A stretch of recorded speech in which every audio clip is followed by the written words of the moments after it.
Tragedy has struck the Beatles family again, and this time it's Ringo Starr who's heartbroken. The legendary drummer, now 85, has faced countless losses over the decades, but this one cuts deeper than ever.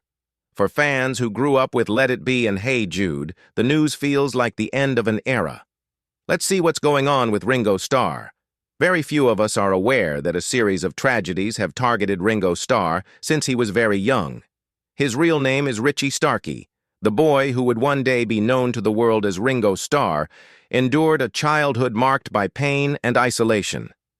At the age of 6, he was struck with a severe case of appendicitis, a condition that, in the 1940s, could easily turn fatal for a child from Liverpool's working-class neighborhoods. Following surgery, his health took a devastating turn when he developed peritonitis, a life-threatening infection of the abdominal lining. Doctors feared he wouldn't survive. Richie slipped into a coma that lasted several days, leaving his mother, Elsie, distraught and preparing for the worst. Miraculously, he woke, but his recovery was long and grueling. He spent nearly a year in the hospital, bedridden for months and surrounded by the sterile smell of disinfectant, rather than the laughter of other children. His body healed slowly, but the experience left lasting marks on his spirit and his schooling.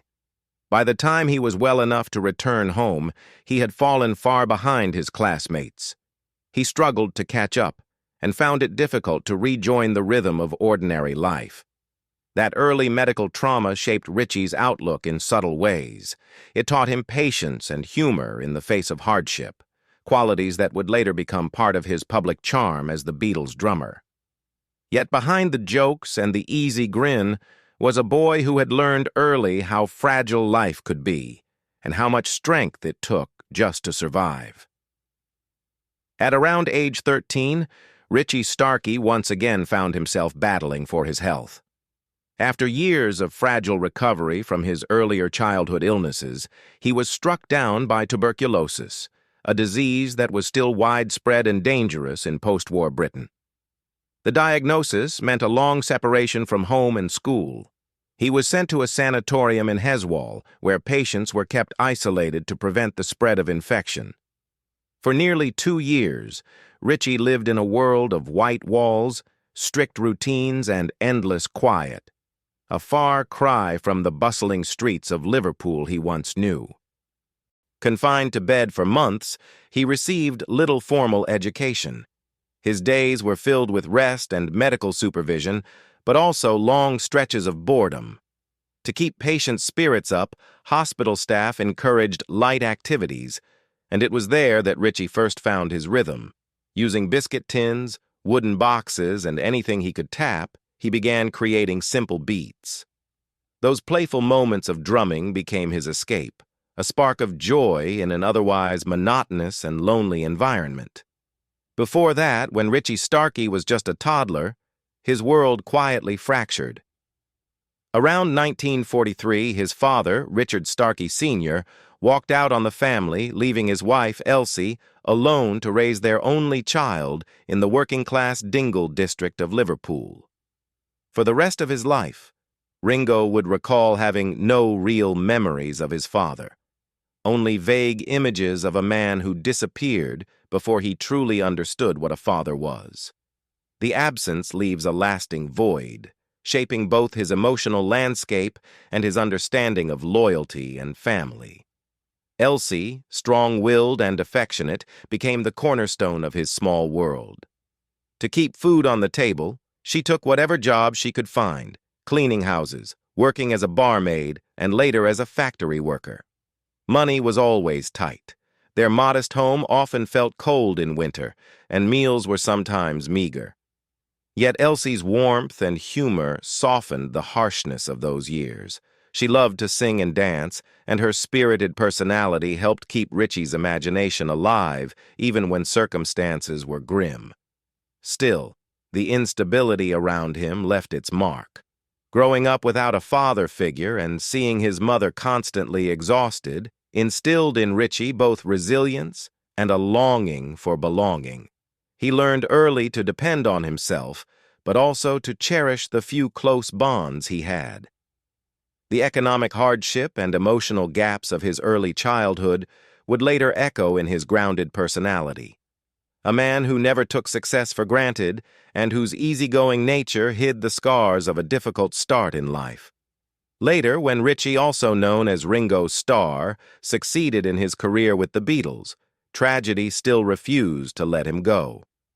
On August 27, 1967, tragedy struck the Beatles when their manager, Brian Epstein, was found dead from an accidental drug overdose at the age of 32.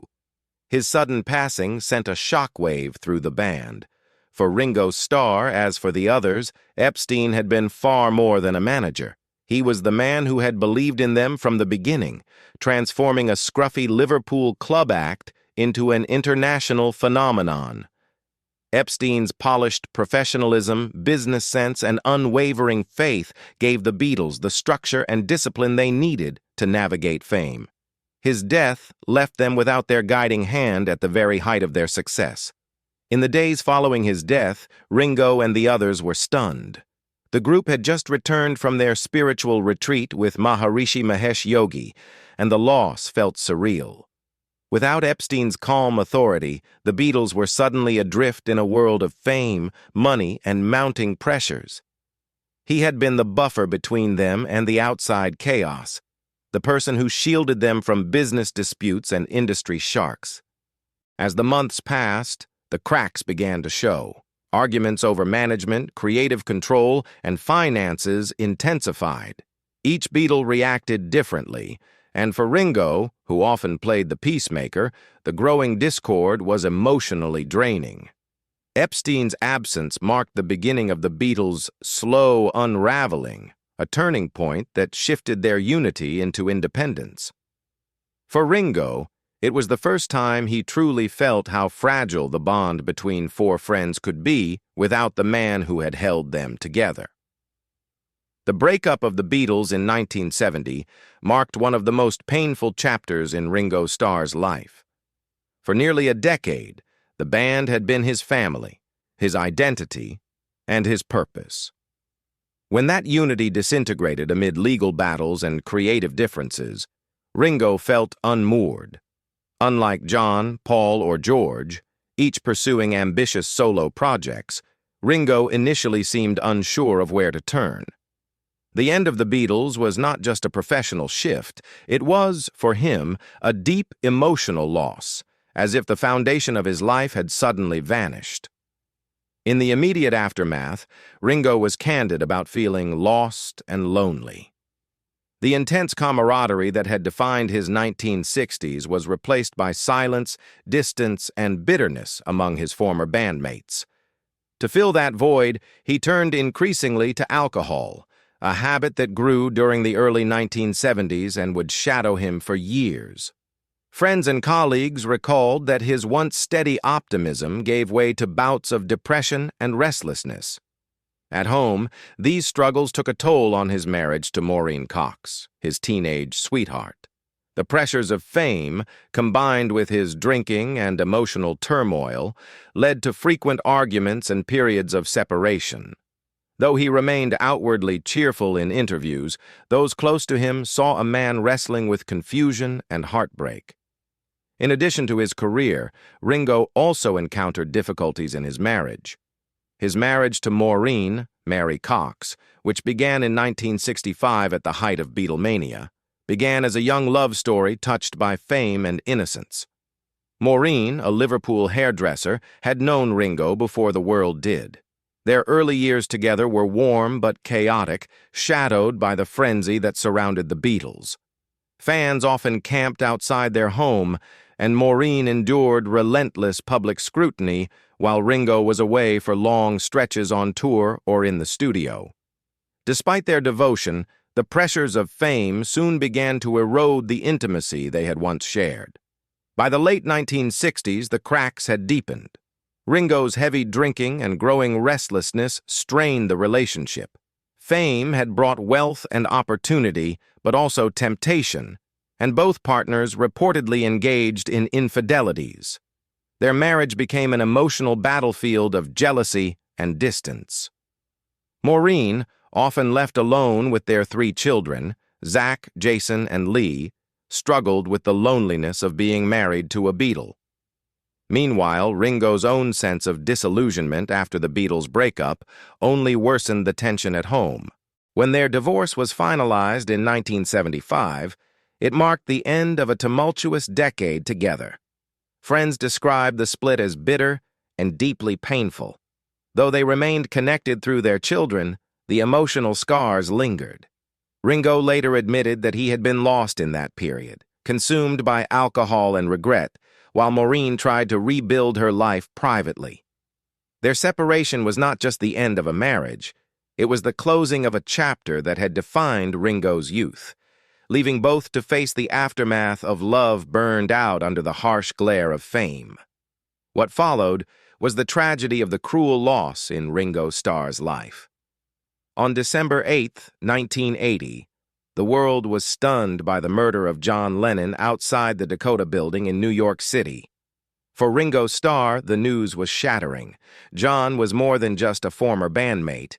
He had been a brother, a creative partner, and one of the few people who truly understood what it meant to have lived inside the storm of Beatlemania. When Ringo received the phone call telling him John had been shot, he was in the Bahamas on vacation. Overwhelmed with grief, he immediately flew to New York to comfort Yoko Ono and Lennon's young son, Sean. Those who saw him there said he looked pale, stunned, and utterly heartbroken. Lennon's death was a wound that never fully healed for Ringo. In interviews afterward, he often struggled to find words. He described feeling numb and angry, unable to comprehend why someone would take John's life. The randomness and violence of the act haunted him, forcing him to confront the fragility of existence and the deep, unresolved emotions that lingered between the former Beatles after their split. Privately, Ringo became more reflective, often speaking of John with warmth and sorrow. He revisited their shared memories and continued to honor him in songs, tributes, and public statements for decades. The tragedy also brought Ringo closer to Paul McCartney and George Harrison, as the surviving three quietly reunited in their grief. Lennon's murder changed Ringo forever. It was the moment when the myth of the Beatles finally collided with the cruel reality of mortality, a loss that echoed through every beat of his life thereafter. Next, on December 30th, 1994, Maureen Starkey Tigrit, Ringo Starr's first wife and the mother of his three children, died at age 48 from complications related to leukemia. Though their marriage had ended nearly 2 decades earlier, her death struck Ringo and their family with devastating force. Maureen had been undergoing treatment in the United States, and despite aggressive therapies and moments of hope, her condition deteriorated rapidly.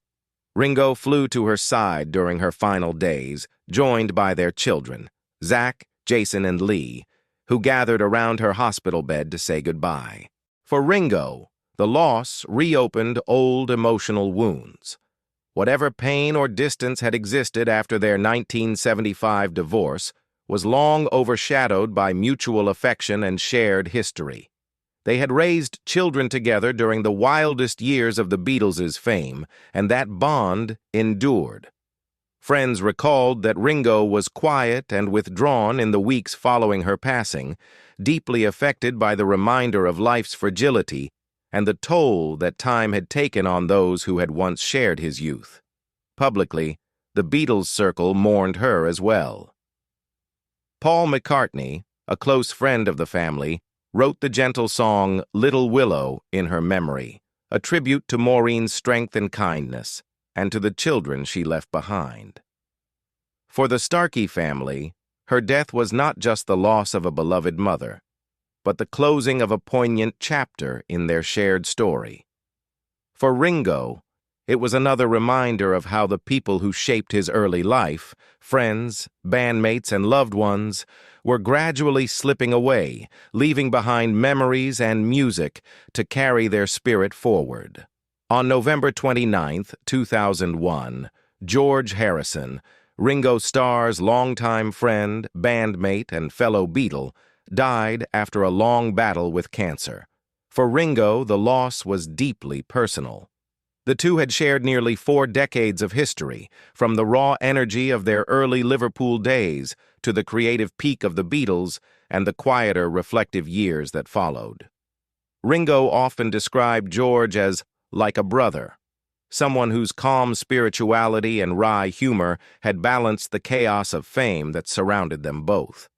George's final years had been marked by extraordinary hardship. In 1999, he survived a terrifying home invasion attack, during which he was stabbed multiple times by an intruder. Though he recovered physically, the ordeal weakened him just as his cancer returned. Ringo visited him often during his treatments, offering support even as he struggled to accept the reality of losing another Beatle so soon after John Lennon's murder 2 decades earlier. When George's condition worsened in late 2001, Ringo rushed from Boston, where his daughter was undergoing surgery, to Los Angeles to see him one last time. Their final exchange was brief but unforgettable. As Ringo prepared to leave, explaining that his daughter was ill, George looked at him and said softly, "Do you want me to go with you?" It was a moment of quiet grace that revealed the depth of their lifelong friendship. George's passing left a profound void in Ringo's heart. He later said that losing George was like losing a part of myself. The laughter, the music, and the brotherhood they shared lingered in his memories, echoes of a bond that even death could not silence. What do you think about what happened to Ringo Starr? Leave us your comments in the section below. We hope you have found this helpful video. Don't forget to leave a like, share, and subscribe to the channel if you like it. Thank you for watching this and see you in the next videos. Goodbye.